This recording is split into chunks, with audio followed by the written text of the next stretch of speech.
Ever since I seen that show, I've wanted one of these cars.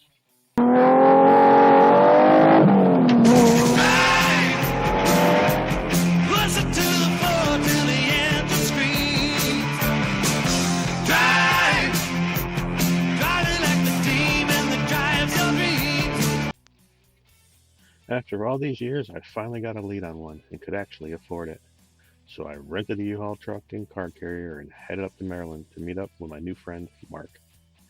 When I showed up at his house, I was greeted by a slew of parts in his driveway, boxes and boxes of pieces he had collected over the decades.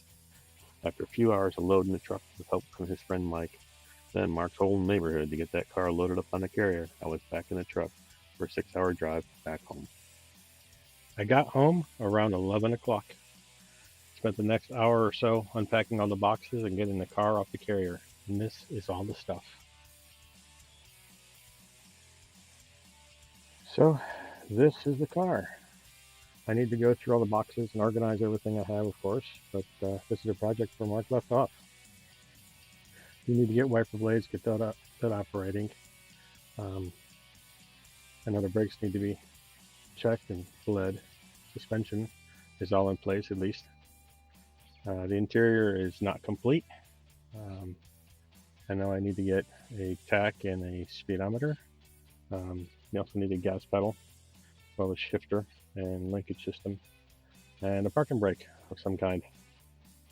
Got to get it legal. Then I can start working on fine-tuning it. So just tons of boxes to go through. But oh yeah, and the gas tank's over there. So that's it.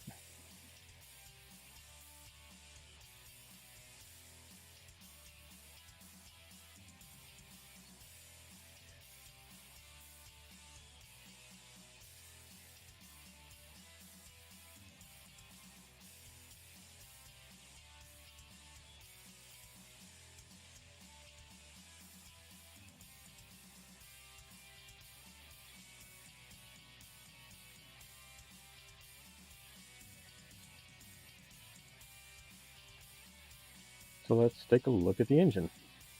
It's a Pontiac 3.8 liter supercharged out of a Bonneville SS EI, and a lot of wires and cabling to go through.